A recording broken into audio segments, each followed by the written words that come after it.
Hi, so for today I will be demonstrating to you what my OB bag contains. Okay, so first of all, we'll be putting here a plastic lining so that our bag won't be contaminated.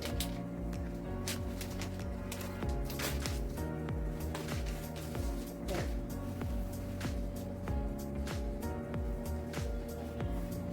Alright, take down our backpack.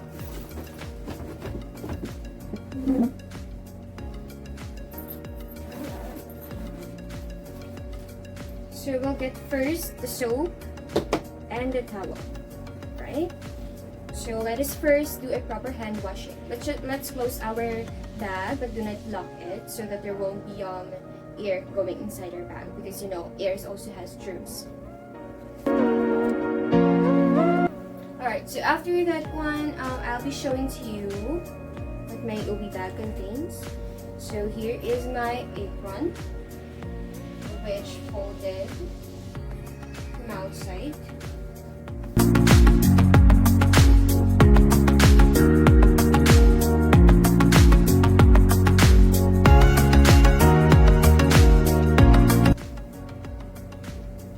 So let's make sure that we are needed. Okay, so let's maintain that we will only be putting things here around our plastic lining perimeter so that our things won't be contaminated. So I have here my cotton balls, my clean gloves, and of course I also have here my sterile gloves. There.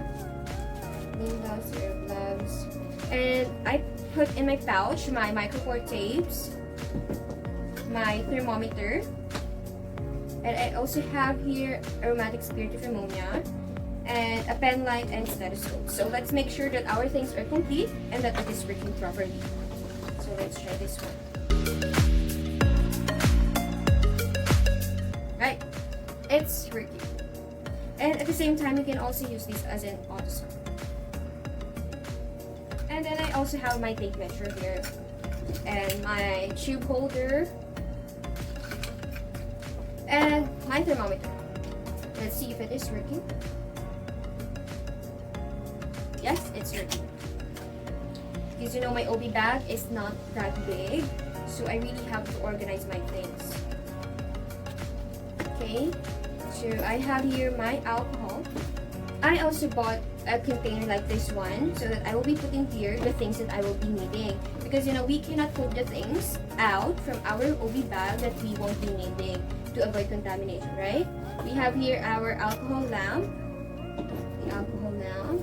I have here my tongue depressor and cotton applicator, just in case we'll be needing it. And I put in a paper my test tubes so that it won't break easily. I have here some instruments. I put it here in a ziploc so that they're all together since it's just 3. I have your curved forceps. Let's check that it should be clicking. My straight forceps.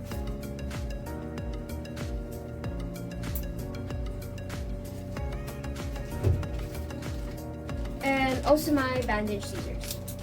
Right.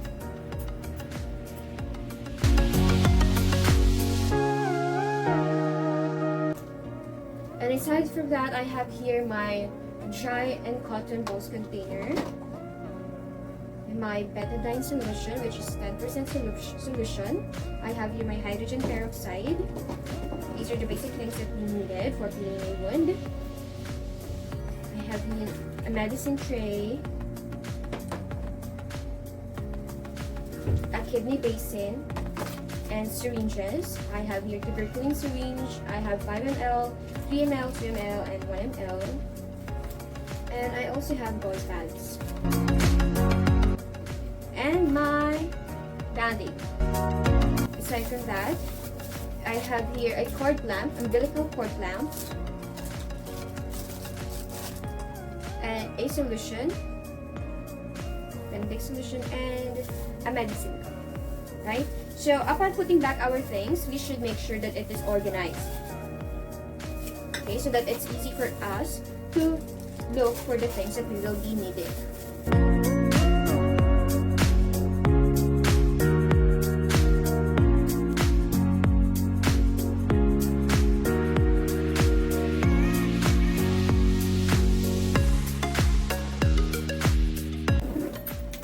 There.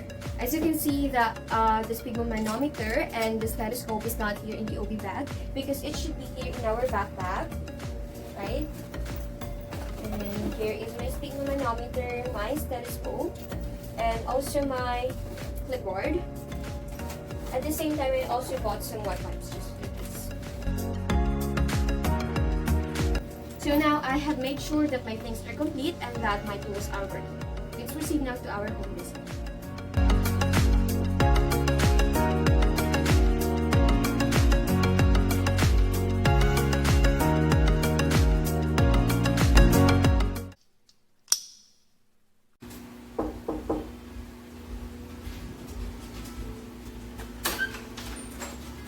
Hello po! Ako po pala si Erlene. Ako po mag-home visit sa inyo ngayon para po sa to check your situation and your baby situation in your tummy po. Sige, pasok ka.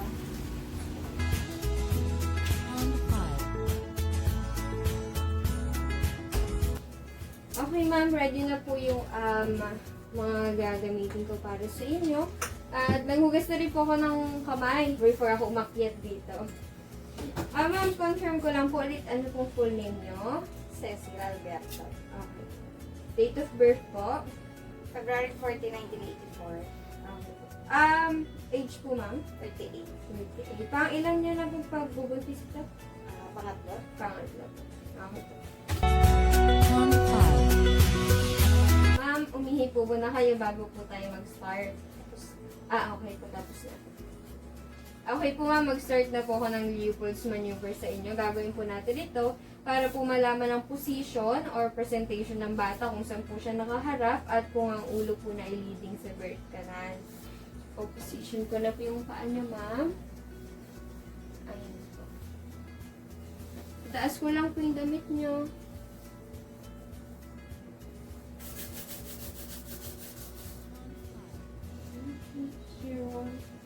Susukatin ko lang po from symphysis pubis to fundus.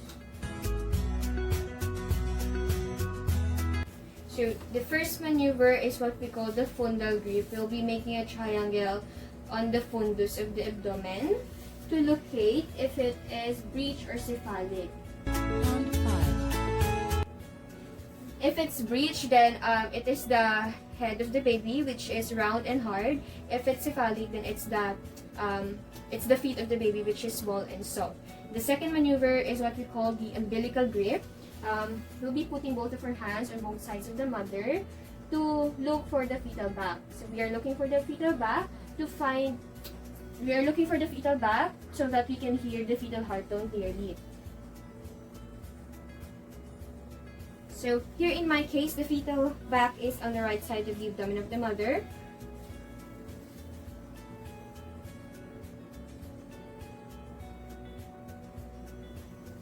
The normal fetal heart tone is 110 to 160 beats per minute, but in my case, the fetal heart tone is 120 beats per minute.